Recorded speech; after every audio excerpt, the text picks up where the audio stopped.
بسم الله الرحمن الرحيم.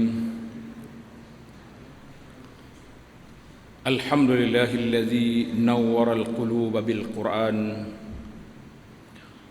وأنزله في أوجز لفظ وأعجز بيان وجعله شافعا مشفعا لعباد الرحمن وأشهد أن لا إله إلا الله وحده لا شريك له الملك الديان وأشهد أن محمدًا عبده ورسوله خاتم رسل الله وحبيب الرحمن المبعوث رحمة لجميع الأنام صلى الله عليه وعلى آل بيته وصحابته الكرام والتابعين لهم بإحسان إلى آخر الزمان أما بعد. Yang dihormati Fadil Tuan Imam selaku pengacara majlis, pengurusi jawatan kuasa masjid dan juga jawatan kuasa majlis khatam Quran yang dianjurkan oleh Masjid Sultan Muhammad Telipuk ini,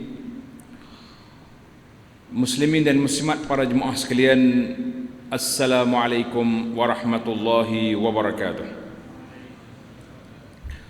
Alhamdulillah, syukur kita kepada Allah Azza wa Jalla kerana pada hari ini 3 Rabiul Akhir 1444 bersamaan dengan 29 Oktober 2022 kita dapat mengadakan majlis Al-Quran, menandakan kesyukuran kita kepada Allah Azza wa Jalla kerana dapat khatam Al-Quran yang mengambil masa selama 3 tahun lebih. Kita kata Alhamdulillah, itu untuk program tadarus. Adapun program seorang-seorang peribadi, maka itu insya-Allah menjadi anjida tetap paling lewat sebulan sekali. Kau ada celik mata dah, bunyi sebulan celik mata dah. Awal dah. Nah, para jemaah sekalian, 1 juzuk ni sikit lah. Untuk kebiasaan lah orang ramai ni, 1 juzuk berapa minit? Berapa minit baca? Sejak tu taranum. Hak baca biasa, tartil 20 minit, 30, Pak, dia macam-macam khilaf. Ada yang 15 minit, ada 20, ada 30. Kita ambil yang sederhana lah, lebih kurang dalam 40 minit. 40 minit bukan satu masa, kita bagi masa. Maknanya subuh 10 minit, zuhur, insya-Allah. Tak ada orang yang tak boleh khatam Quran sebulan sekali kalau kita buat jadual tetap dengan begitu semangat untuk mendapat syafaatul Quran. Kita ni para jemaah sekalian, secara alam nyata semua kita perlukan kepada syafaat. Apa makna syafaat? Pembela.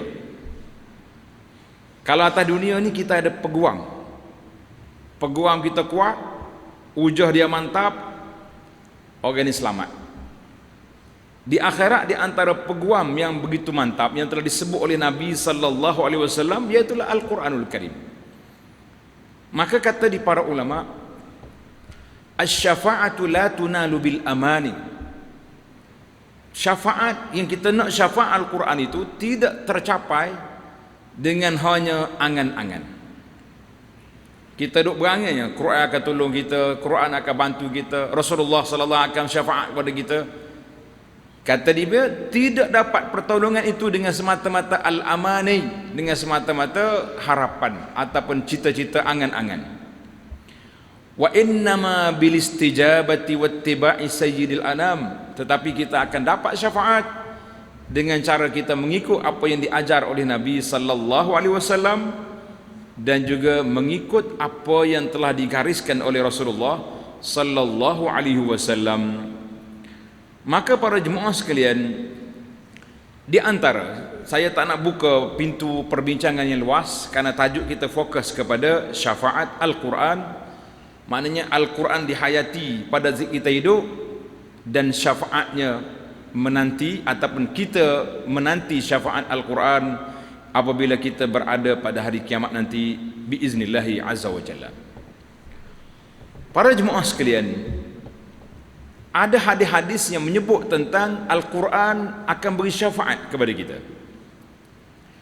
InsyaAllah ana akan cuba baca beberapa hadis sebagai motivasi, sebagai penggalak ataupun penggerak semangat kita. InsyaAllah lepas ni kita tak ada dengar lagi bunyi kata sebulan sekali tu semua pakat jebeh belakang. Apa sebulan ustaz? 2 minggu anak lagi tu. Tidak kata sebulan jebeh jadi 3 bulan dak, kau turun je dah. Itu semangat ni insya-Allah. Tua-tua dan puan kata insya-Allah kita akan laksanakan apa yang kita gariskan ini, kita akan berjaya. Kata Nabi sallallahu alaihi wasallam dalam hadis yang diriwayatkan oleh Abu Umamah radhiyallahu anhu, qala sami'tu an-nabiy sallallahu alaihi wasallam yaqul, aku dengar Rasulullah sallallahu bersabda, iqra'ul Quran. Nabi kata baca oleh kamu akan Quran. Kenapa? Untuk apa kita baca Quran? Macam-macam orang baca Quran ni. Orang baca Quran siang malam sampai pukul 12, pukul 2 pagi pun ada. Tapi nak dapat menang dalam musabaqah lain. Orang baca Quran, lepas baca Quran boleh kain batik, kain apa ni? Kain sarung, lain. Orang baca Quran lillah, kerana Allah Azza wa Jalla. Kita baca kerana dia kalamullah. Sebagaimana kata Sayyidina Uthman radhiyallahu anhu, kalau hati itu cinta kepada Allah, dia tidak akan jemu mendengar kalamullah. Al-Quran kalamullah. Kata-kata Allah, macam mana kita boleh jemu? Macam mana kita rasa puas? Macam mana kita rasa lama dah baca? La. Maka Nabi kata, iqra'ul Quran fa innahu ya'ti yaumal qiyamati syafi'an li ashabihi. Maka Quran akan datang pada hari kiamat memberi pertolongan, memberi bantuan kepada orang yang baca Quran. Maka Nabi sebut di sini li ashabihi, kepada teman dia. Jadi kita hadis ni sahih diriwayat oleh Imam Muslim. Kalau kata teman, teman rapat, kawan setia, apa maksud? Dia tak kata li qari'ihi. Kalau kata dia akan beri kepada Quran kepada orang yang baca Quran, boleh jadi dia baca jarang-jarang. Tapi dia kata li ashabihi, mana orang yang rapat dengan Quran.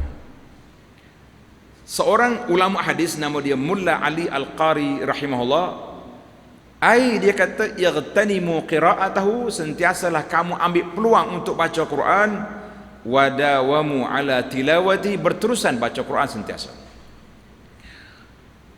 Cuma timbul lagi soalan, para ulama membincang man ashabul Quran. Siapakah yang dikatakan ashabul Quran? Teman Quran itu siapa?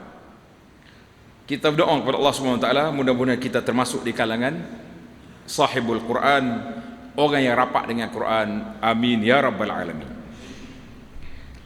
Kata di Al-Imam Al-Iraqi rahimahullah, Al-Iraqi dia kata, dia nukil daripada seorang lagi nama dia Al-Qadhi Iyad, dia kata makna sahibul Quran bermakna alifahu wal musahabah. Orang yang jina, orang yang rapat, barulah nama dia ashabul Quran, sahibul Quran. Dia tak kata pemilik Quran. Kalau dia kata pemilik Quran, kita pakat beli banyak-banyak, letak dalam almari rumah kita. Tak baca apa tak apa, Quran banyak di rumah. Maka bila dikata alifahu, makna orang yang jina, orang yang rapat, orang yang dekat dengan Al-Quran. Maka siapakah mereka itu? Maka di sini timbullah pandangan ulama, adakah orang itu orang hafiz, orang hafal Quran saja yang jadi sahibul Quran, ataupun orang macam kita tak hafal Quran sepenuhnya, hafal 2-3 surah pendek-pendek, tapi kita sentiasa baca, sentiasa mutalak, sentiasa baca Quran, sentiasa tadarus, sentiasa belajar. Masuk ke tak masuk kita dalam kumpulan ini, kita mengharapkan kita masuk insya-Allah.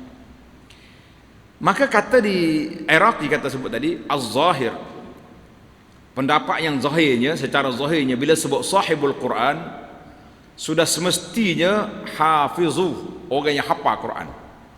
Sebab Quran tu duduk dalam dada dia, Kita Quran dalam Quran, dalam mushaf. Cuma mari zaman kita ini dipermudahkan urusan bawa Quran apabila Quran itu boleh masuk dalam handphone. Mudah ke payah? Mudah banyak. Dulu nak ambil Quran kena ambil wuduk dulu. Sudah ambil wuduk teringat pula nak azan pakai tinggal gitu tak baca Quran. Nah. Quran ada, nak satu tak boleh tak ada wuduk.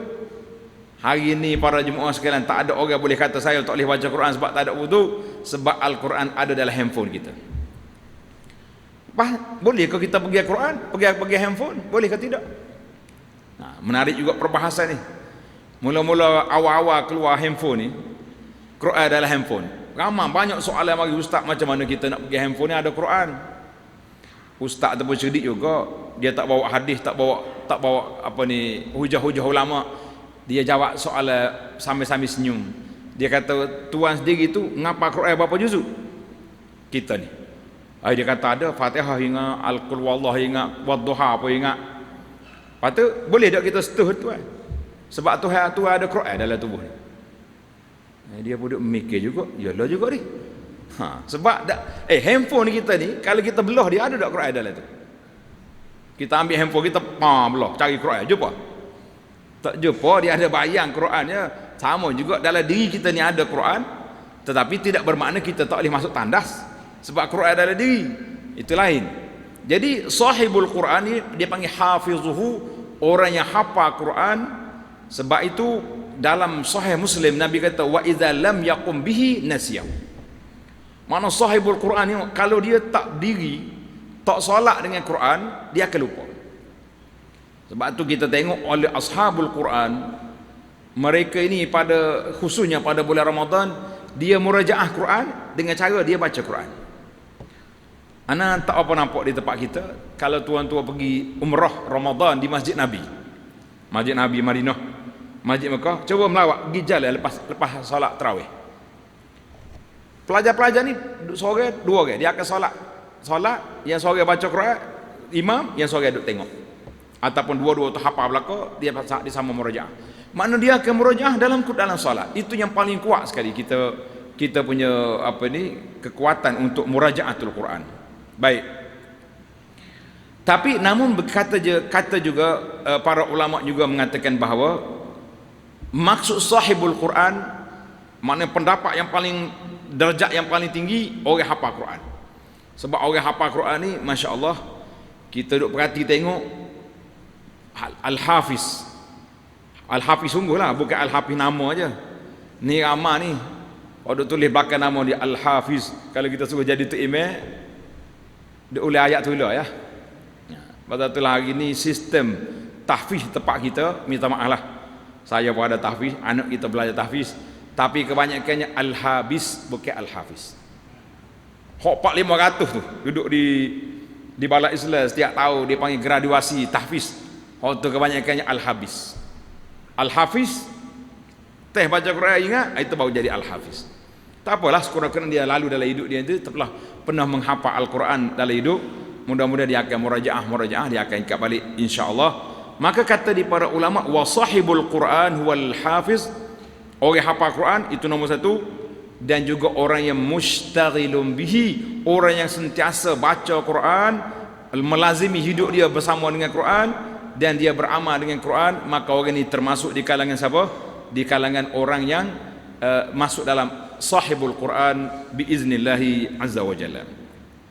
Manakala kita ambil kategori yang kedua, biarlah walaupun kita ni darjat yang kedua, nak main darjat yang pertama hafal Quran tak ingat dah, tapi kita ambil darjat yang kedua, orang yang sentiasa baca Quran, mulazamah dengan Quran dan sentiasa mentadabbur dan tadarus Al-Quran, insya-Allah orang ini termasuk di kalangan orang-orang yang disebut dengan nama sahibul Quran biiznillah. Kata seorang sahabat daripada Abi Hurairah radhiyallahu anhu, ulama hadis kata hadis ini kalau mauquf daripada kata sahabat ini sahih. Dia kata yaji'u sahibul Quran yaumal qiyamah. Mari sahibul Quran ni, orang yang rapat dengan Quran, mari pada hari kiamat, fayaqulul Quran akan bercakap. Kita ni jadi mikir dengan otak kita sangat. Hari akhirat esok banyak benda yang tak ada dalam kepala kita jadi. Tangan kaki boleh bercakap. Al-yauma nakhtimu ala afwahihim. Sambung sikit biar jadi ahlul Quran. Wa tukallimuna, tangan bercakap. Mana tangan boleh bercakap? Tapi Allah Taala tak nak bagi tangan bercakap, apa boleh bagi Allah. Hari akhirat esok Quran mari. Ada kata dia berupa laki-laki, kita kata wallahu alam. Fayaqulul Quran duduk sebelah kita, dia kata ya Rabbi, wahai Tuhanku, albishul hilyah, pakaikan perhiasan kepada orang ni. Sebab di dunia tu dia hafal Quran, dia duduk baca Quran, dia duduk beramal dengan Quran. Fayulbasu tajal karamah, maka dipakaikan kepada dia mahkota kemuliaan. Pakai. Summa yaqulu ya Rabbi zidhu, tambah lagi, pakai hak comel lagi, maka dipakaikan. Summa yaqul ya Rabbi irda anhu, ya Rabbi redalah dengan hamba-Mu ni yang sentiasa baca Quran di dunia dulu. Fayarda anhu, maka ketika itu Allah kata aku reda kepada hamba ini. Wa yuqalu, dikatakan kepada dia iqra warqa, baca Quran, berterusan dia akan baca Quran sehingga darjat dia dalam syurga ayat yang huruf yang terakhir yang dia baca. Mana berapa ribu ayat yang kita duk baca tu, dia naik darjat sampai kepada ayat terakhir dia baca, maka dia akan berhenti situ. Itulah dia panggil darjat ahlul Quran fil jannah, dalam syurga dengan begitu tinggi dia punya darjat. Hadis ini rawahu Tirmizi wal Hakim. Kata di muhakkik dia bi sanadin sahih, kita kata alhamdulillah. Maka bagaimana sekarang ni bila kita dengar, kita dah dengar Quran akan beri syafaat kepada kita. Jadi kita, apa semangat kita nak jadi, bagaimana keadaan Quran kita berada dalam hati kita tu macam mana? Tadi Sayyidina Uthman kata apa? Kalaulah orang yang betul-betul beriman, dia tidak akan kenyang daripada kalamur Rahman. Mana dia tak akan jemu. Lagi baca Quran lagi sedap. Kadang-kadang kita pakai berhenti tu kak, orang panggil berhenti tu tamak dah. Sekurang-kurangnya kota kita buat setiap hari satu juzuk. Satu juzuk ni 20 muka ya. Satu juzuk Quran 20 muka. 20 muka kalau kita bagi 5 muka subuh, 5 muka lepas subuh, 10 dah habis. Biasa tengah hari takut sibuk sikit, tak. Petang 5, malam 5, 20. Siapa kata tak boleh habis? Tak boleh habis satu juzuk Quran satu hari, kita kata itu masalah. Pernah ana tanya seorang pakcik, kita suruh dia berzikir. Zikir 4 kalimah tu, subhanallah, alhamdulillah, wala ilaha illallah, Allahu akbar. Saya kata pakcik, aman dengan zikir ni 500 kali sehari. Tak sebanyak 500 kali. Dia kata tak dah ustaz. Tak sempat. Baik. Sebab apa tak sempat? Dia kata sibuk. Kata baik, kita nak test sibuk setahun. Ambil selah kertas, ambil pen, tok kat dia, cuba tulis apa yang sibuk. Hak sibuk tu berapa dia? Sibuk nak pergi atas anak sekolah, kau nak pergi menoreh kau berapa? Tulis pula kau. Dia duk tengok kertas tu pakai duk kelipah, tak tulis sepatah habuk. Ai kata berat benar, kau tak ada selah kertas, kita beri 2. Lama-lama dia lepas pempong tahu. Dia kata ustaz bukan sibuk, menyibuk. Betul ke jawapan dia? Kita ni sebenarnya bukan sibuk, menyibuk tu banyaknya. Musim-musim bubar ni macam-macam cerita tu. Tak ada nak baca Quran dah ni, kau nak main baca TikTok dia panggil lah ni. Jangan. TikTok ni kacau banyak kita ni. Baiklah para jemaah sekalian, maka kita jangan jadi seperti sebahagian orang yang mendakwa dia ahlul Quran. Pasal apa? Sebab dia banyak simpan Quran. Ana pergi ke toko buku di Jakarta, tak ingat nama toko ni, gedung apa nama. Dia kata bapak di sini kita ada koleksi, ada Quran 200 jenis. Allah, saya kata banyaknya, saya nak satu je. Buat apa banyak-banyak? Dia kata banyak bisa dikoleksi. Kata rupanya Quran ini untuk dikoleksi, bukan untuk diamalkan. Nah, kita nak sebuah Quran ya untuk kita amalkan. Ni pelajar-pelajar tahfiz kita ni, dia tak boleh tukar-tukar Quran. Daripada dia mula hafal Quran sampai dia khatam, kena pergi Quran itu ya. Dia tak boleh tukar. Baru dia ingat muka suratnya macam mana. Masya Allah, tabarakallah. Anas sendiri pengalaman saya pergi Quran daripada awal tahun 88 kita pergi ke Madinah dulu sampai ke banjir 2014 baru Quran itu hilang. Maknanya satu Quran itu cukup dah untuk kita pegang sebenar-benarnya, tapi semangat tu nak tukar-tukar lah dak. Mari orang jual beli belaka Quran. Baiklah. Timbul lagi soalan Quran ni dia kata apa? Daripada Abdullah bin Mas'ud radhiyallahu anhu, qala al-Qur'anu syafi'un musyaffa'. Quran tu dia menjadi penolong kita dan dia juga ditolong wa mahil. Ini satu lagi tambahan. Makna Quran ni dia akan menjadi hujah kepada kita. Hujah kepada kita atau ke atas kita. Ingat baik. Maka di sini para ulama mengatakan Quran ni sama ada dia duduk dengan kita ataupun dia duduk lawan kita. Macam mana Quran lawan? Dalam hadis Nabi kita selalu sebut wal Qur'anu hujjatun laka au alaika. Quran sama dia ada hujah untuk kita, maknanya Quran akan duduk depan Allah Taala itu. Dia kata ya Rabbi berilah rahmat pada hamba-Mu ni, dia telah beramal dengan Quran, dia telah baca Quran, dia berpegang dengan Quran, hak halal dalam Quran dia ambil, hak haram dia tinggal, maka orang itu dia panggil Quran menjadi hujah kepada kita. Tapi ingat, ada satu lagi dia panggil hujjatun alaika, hujah ke atas kita. Makna Quran kata dia ni baca Quran ya Rabbi, ada riba dalam Quran tapi dia gomo juga, sadar.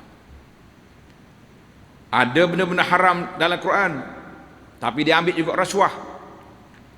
Mungkin orang baca Quran dia boleh jawab balik, dia kata tak ada ar-rishwah, tak ada dalam Quran. Saya dengar dulu beberapa tahun dulu ada seorang yang terlibat dengan pusat perjudian yang besar di Malaysia ni. Kalau saya sebut nama ni tuan tu kenal belaka. Tengok dalam internet lah. Kita bukan nak sebut nama orang. Dia kata dia tak jumpa dalam Quran haram judi. Jadi ada orang tanya tuan baca ke tidak Quran? Baca tak jumpa. Tak juga. Rupa-rupanya dia ni ahli lembaga judi Genting Berhad. Ya Allah sungguhlah kalau dia cari dalam Quran al-Genting haramun tak ada dalam Quran. Nah, tapi dalam Quran ada ke al-maisir, judi, riba tak ada. Apa ni riba ada, rasuah tak ada dalam Quran. Tapi Tuhan kata la ta'kulu amwalakum bainakum bil batil wa tudlu biha ila al-hukam. Mu jangan makan dengan harta yang batil, kamu duk holo kepada pemimpin-pemimpin, hakim-hakim, qadi-qadi supaya jatuh. Itu rasuah. Cuma Tuhan tak sebut nama rasuah dalam Quran. Jadi kita kena ingatlah, maka hujah ni Quran kata ya Rabbi dia ni baca Quran tapi dia langgar. Yang kita bimbang sekali para jemaah sekalian, banyak benda-benda haram dalam Quran ni kita berhenti, alhamdulillah. Tapi ada juga dalam Quran yang berterang-terang haram, seperti masalah riba. Riba ni Allah Ta'ala tak sebut dosa riba kepada benda lain, sehingga Tuhan kata kalau mu tak berhenti fa'zanu biharbin minallahi wa rasulihi, kalau mu tak berhenti juga ambil riba, kamu isytihar perang dengan Allah dengan Rasul sallallahu alaihi wasallam. Tak ada orang tak semaya dosa lain, tapi dia tak sebut sampai mereka berperang dengan Allah dengan Rasulnya sallallahu alaihi wasallam. Maka para jemaah sekalian, jadi kata di Al-Quran ini sama ada dia syafi', memberi pertolongan kepada kita, au mahil. Mahil mana khasmun mujadil, dia akan bantah kita, dia akan lawan kita. Mana dia jadi peguam bagi pihak Allah Azza wa Jalla untuk dakwa kita bahawa ni orang baca Quran tapi dia langgar Quran. Jadi tuan-tuan, sebab itulah kita kena berhati-hati. Jangan pula kata saya tak serius baca Quran, takut Quran sama kita pula. Ni orang panggil marah ke nyamuk pakai kelambu. Nah, kita tujuan kita baca Quran untuk apa? Untuk apa? Untuk mendekatkan kita kepada Allah Azza wa Jalla. Tapi ingat, kalau setakat baca saja, kita boleh dengar suara, kita boleh ambil pahala. Sebab Nabi kata apa? Satu alif lam mim 3 huruf, setiap huruf 10 kali ganda. Mana kita baca Fatihah tu berapa ribu pahala dah kita dapat. Tetapi hasil daripada Al-Quran itu, iaitulah kesan daripada Quran, Dia mari kepada apabila kita dapat memahami, apabila kita dapat menjiwai. Ada satu buku yang nak baca pagi-pagi, tuan-tuan boleh tengok dalam internet kita ni, tajuk dia Bersama Al-Quran. Tajuk ada 9 siri dah kuliah. Bersama Al-Quran, cerita Nabi SAW menangis bila baca Quran, sahabat menangis, ulama tabi'i menangis, ulama-ulama yang biasa pun menangis, semuanya dengan sebab baca Al-Quran. Sebab apa dia boleh menangis? Sebab dia faham. Bila baca faham, kita akan menangis. Jadi kita nak lagu tu. Nabi SAW bagi orang yang tak boleh baca, tak hafal Quran, ada riwayat daripada kata-kata Ibnu Mas'ud. Tuan-tuan ingat ni. Ni kita tak hafal Quran ni, kita nak benar riwayat ni. Daripada Ibnu Mas'ud radhiyallahu anhu, dia kata apa? Man sarrahu an yuhibballaha wa rasulah. Siapa dia suka nak sayang kepada Allah dengan Rasulnya, falyaqra minal mushaf. Dia baca Quran daripada dengan tengok mushaf, tengok Quran. Hadis ini, asar ini diriwayat oleh Al-Baihaqi dengan sanad yang hasan. Jadi kita kata, ana bila baca asar kata-kata ini, kita kata alhamdulillah, Allah bagi kepada kita, sehingga ada di kalangan imam salafus salih ni, dia suka benar baca Quran tengok mushaf. Sebab apa dia kata? Dia mudah nak perhati, mudah perhati makna, mudah nak tadabbur dia punya isi kandungan. Kita mengatakan Masya Allah, tabarakallah, kalau kita buat kajian kepada Quran lebih dekat. Contohlah yang nak ajak tuan-tuan supaya mudah nampak. Sekarang ni ana sedang baca tafsir surah Ar-Rahman. Mungkin ada di kalangan para jemaah yang ikut kuliah kita pagi-pagi tu, lepas salat subuh, tafsir Ar-Rahman. Allah ulang dalam tafsir Ar-Rahman, dalam surah Ar-Rahman, fa bi ayyi ala'i rabbikuma tukadziban, 31 kali dia ulang. Kita balik malam ni, tuan-tuan dan puan-puan, buka Quran, bila satu-satu 31 kali, fa bi ayyi ala'i rabbikuma tukadziban. Tuan-tuan kena ingat, 8 kali dia ulang selepas menyebut tentang nikmat-nikmat dan perkara-perkara yang menakjubkan tentang apa yang Allah Ta'ala ciptakan makhluk ni. 8 kali. Kemudian dibawa pula cerita tentang neraka, azab, 7 kali. Fa bi ayyi ala'i rabbikuma tukadziban. Ulama tadabbur kata apa? Sesuai dengan pintu neraka 7. Ayat pun diulang 7 kali. Kemudian mari pula fihima jannatan, dua syurga yang awal tu 8 kali fa bi ayyi ala'i rabbikuma tukadziban. Kemudian 8 kali yang terakhir, maka para ulama mengatakan siapa dia beriman dengan 8 kali fa bi ayyi ala yang awal itu, maka dia akan dapat 8 pintu syurga yang kemudian, dan dia akan selamat daripada 7 pintu neraka yang diulang sebanyak 7 kali fa bi ayyi ala'i rabbikuma tukadziban. Ini ilmu Al-Quran menakjubkan. Maka kata di para pengkaji, dia kata apa? Para pengkaji kata kepada kita para jemaah sekalian, dia kata Al-Quran ini diibarat seperti buah kurma. Al-Quran seperti apa? Buah kurma. Kita selalu makan buah kurma. Beli ke tidak buah kurma? Beli kan? Hak paling mahal sekali berapa harga? Berapa harga yang paling mahal sekali? Setakat sejarah pergi Mekah ni berapa? 120 riyal. Ajwah hak dalam kotak tu 120. Jangan duk main hak tembel dekat Bukit Uhud tu, teh dia tu. Hak 300 tu tak apa kemah.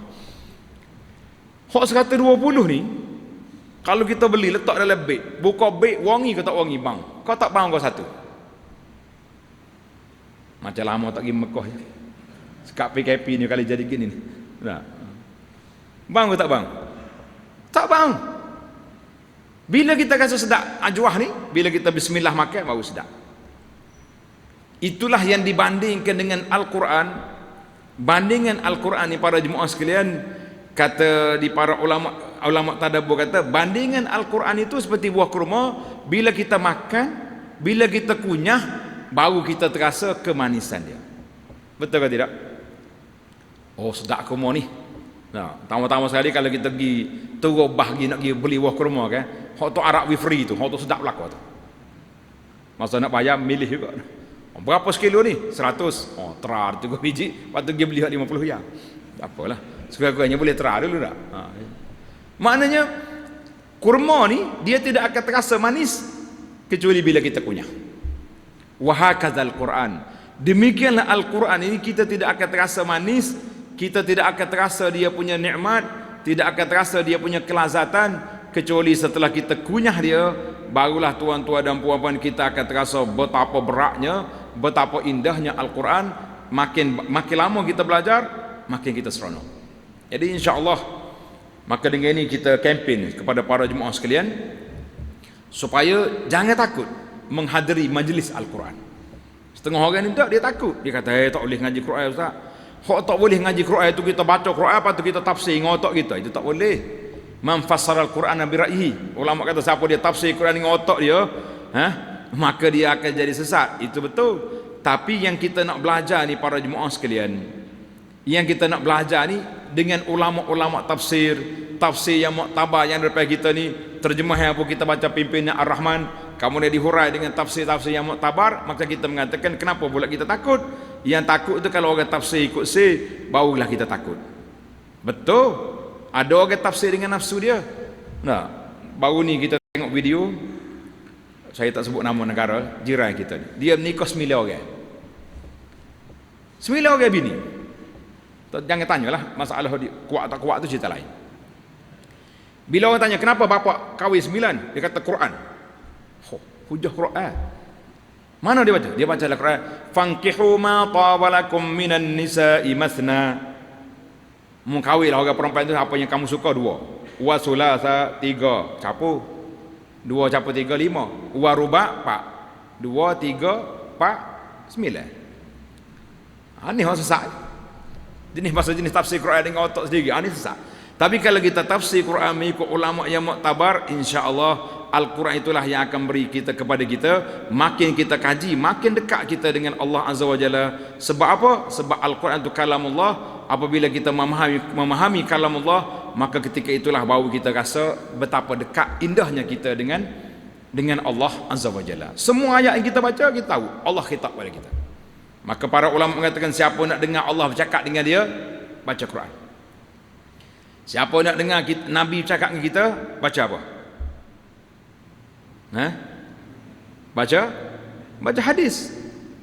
Kalau kita nak bercakap dengan Allah lagu mana? Allah, kita nak dengar Allah bercakap dengan kita baca Quran. Kalau kita nak bercakap dengan Allah, macam mana? Ya? Alhamdulillah. Salat. Bila kita solat, tuan-tuan kena ingat, kita takbir Allahu Akbar tu pun kita mula dengan nama Allah. Kemudian kita sebut dan doa iftitah, wajah tu sambung kuat sikit. Wajah tu wajhil ladzi fataras samawati wal ardh. Aku hadapkan muka aku ni kepada Allah yang menciptakan langit dengan bumi. Sebab apa kita letak aku hadap muka aku ni kepada Allah yang mencipta langit bumi? Kita tak kata aku hadap muka aku ni kepada Allah yang mencipta air dengan itik. Air dengan itik siapa cipta? Allah. Tapi kenapa kita letak fataras samawati wal ardh? Nabi ajar. Kenapa? Sebab kita nak terasa besar, kita nak suruh kita sedar bahawa kita sekarang ini berhadap dengan Allah Azza wa Jalla. Jadi bila kita nak baca Quran, bila kita nak bercakap dengan Allah, kita salat, kita nak dengar Allah Ta'ala beri arahan kepada kita baca Al-Quran. Kata Ibnu Mas'ud, apabila mendengar Allah Ta'ala sebut ya ayyuhallazina amanu, wahai orang yang beriman, buka telinga, buka pemikiran kamu. Sebab bila Allah kata ya ayyuhallazina amanu, maka di sana ada arahan yang akan diberikan ataupun ada larangan yang akan disampaikan. Jadi itu dipanggil khas untuk apa? Untuk orang yang beriman kepada Allah, maka disebut ya ayyuhallazina amanu. Tapi kalau untuk orang umum, untuk orang yang bukan Islam, untuk manusia semua, Allah Ta'ala sebut ya ayyuhan nas, wahai manusia. Itu perbezaan. Baiklah. Sekarang ni para jemaah sekalian, Kita baca Quran keseluruhan. Alhamdulillah. Tuan-tuan kata alhamdulillah. Setiap bulan kita nak khatam Quran. Alhamdulillah. Tapi ada lagi satu surah. Kata Nabi sallallahu alaihi wasallam, "Inna suratan minal Quran salasuna ayat." Dalam Quran ada satu surah yang pendek, bilangan ayat dia 30 ayat. Siapa dia tahu surah ni? Bijak dia. Ingat belakang tu. Alhamdulillah. Mudah-mudahan kita termasuk adalah ahlul Quran insya-Allah. Surah Al-Mulk. Kata Nabi, "Syafa'at li rajulin hatta ghufiralah." Surah Al-Mulk ni akan minta dengan Allah Ta'ala bantuan kepada orang yang beramal dengan dia sehingga diampunkan kepadanya. Wahya tabarakallazi biyadihil mulk. Surah tabarakallazi biyadihil mulk. Surah tabarakallazi biyadihil mulk ni ada beberapa riwayat. Riwayat yang pertama ni mengatakan dia ni syafaat. Hadis ni riwayat Imam Ahmad dan Abu Daud wa Tirmizi. Akan beri syafaat kepada kita pada hari kiamat. Ada lagi riwayat kata fa akhrajathu minan nar. Andai kata orang tu masuk neraka dah, surah Al-Mulk akan datang minta dengan Allah nak keluarkan orang tu. Dan kalau dia dalam syurga dah, dia tak akan keluar lagi lah. Maka hadis ini rawahu al-Abid, sanad dia hasan, kita kata alhamdulillah. Jadi para jemaah sekalian, sekarang ni kita nak syafaat, nak mencari siapa yang akan beri syafaat kepada kita. 30 ayat dalam 2 muka lebih sikit ya. Surah Al-Mulk berapa muka? 2 muka berapa baris tu? 4 baris 5 baris lepas tu. 30 ayat. Agak-agaknya kalau kita hafal satu hari satu ayat. Boleh lepas ni boleh kau tasmik. Tak apa dah. So ayat ya, tabarakallazi biyadihil mulk wa huwa ala kulli syai'in qadir. Apa kata?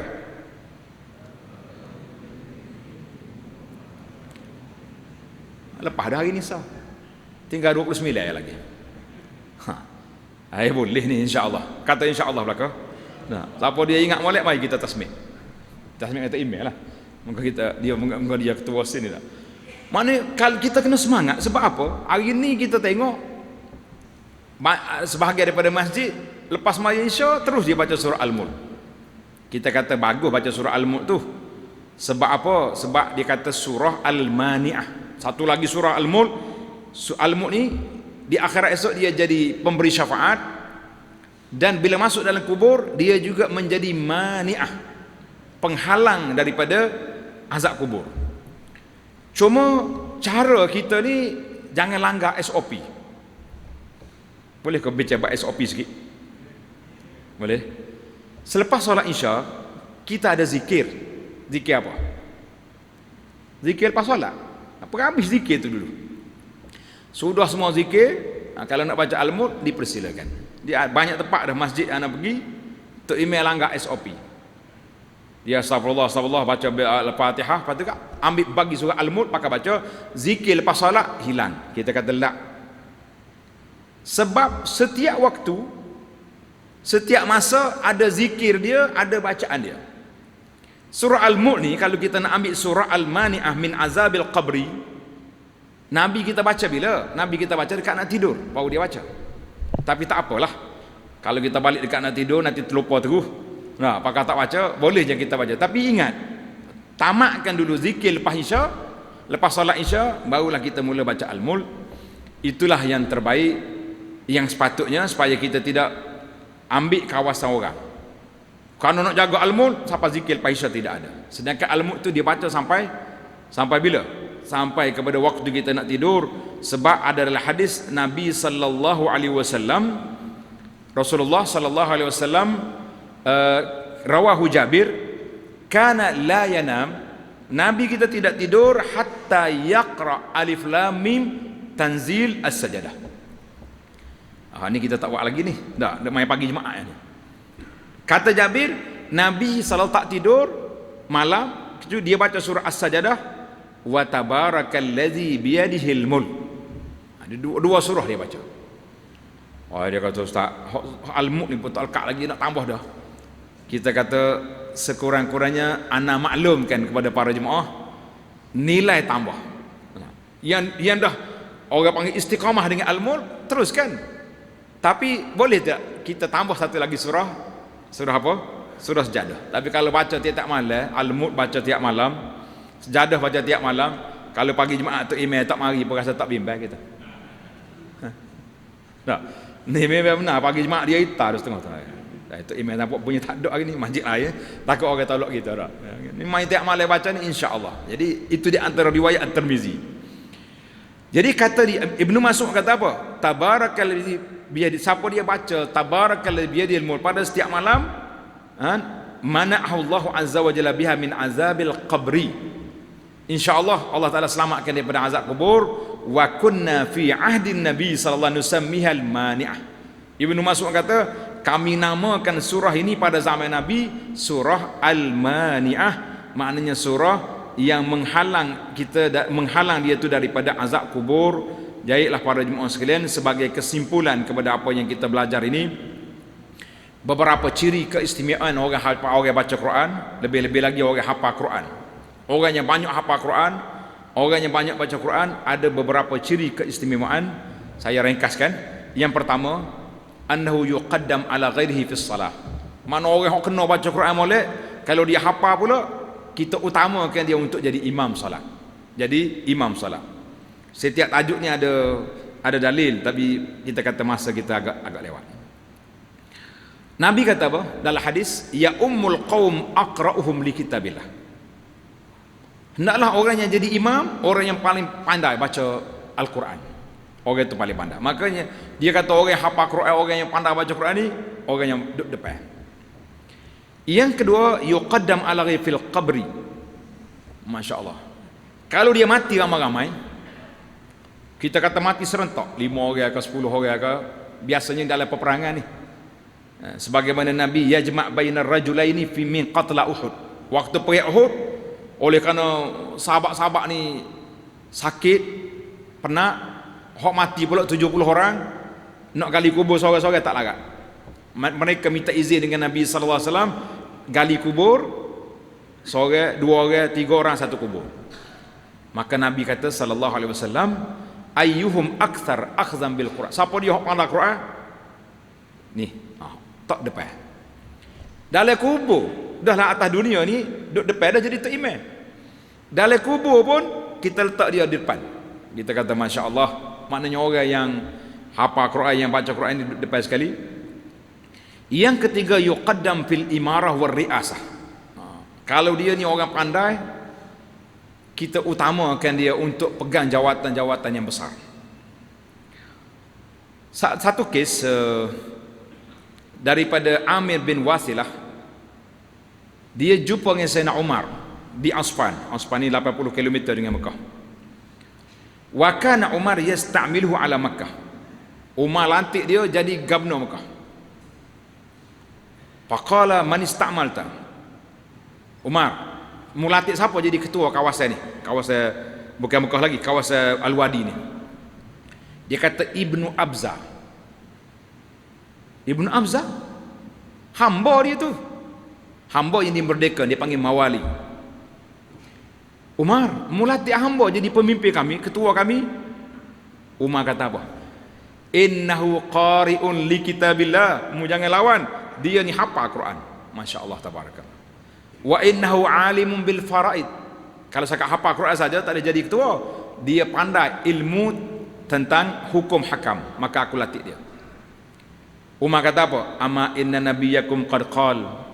Mu ingat Nabi telah bersabda, innallaha yarfa'u bihadzal kitabi aqwaman wa yadh'u bi akharin. Allah Taala angkat darjat beberapa orang ini dengan sebab Quran, dan dia letak rendahkan pangkat orang lain dengan sebab tidak ada Quran. Hadis ini rawahu Muslim. Itu yang dikatakan itu di dunia. Adapun di akhirat, Maka Nabi daripada Abdullah bin Umar bin Amru anin Nabi sallallahu alaihi wasallam qal yuqalu li sahibil Quran, di akhirat esok akan dikata kepada orang yang hafal Quran, orang yang baca Quran ni, iqra wartaqi warattil, membaca teruskan tertil, naik darjat sehinggalah darjatmu yang tertinggi dalam syurga di inda akhir ayatin taqra'u biha di dunia, akhir ayat baca di dunia tu, di situlah tempat kamu akan duduk di akhirat esok. Kita kata masya-Allah tabarakallah. Dan dia tadi dia telah beri kepada apa? Kepada Qira'a minta untuk pakaikan taj apa ni mahkota di atas kepala dia, dan juga Al-Quran telah minta kepada dia untuk memberi syafaat. Baik, timbul lagi soalan, bagaimana dengan keluarga anak-anak kita hafal Quran, apa yang keluarga dia dapat? Dalam riwayat ini daripada Abi Hurairah radhiyallahu anhu, wa an Buraidah, kita ambil hadis yang pendek. Wa an Buraidah radhiyallahu qala sallallahu man qara'a al-Quran wa ta'allama wa 'amila bihi. Siapa dia baca Quran,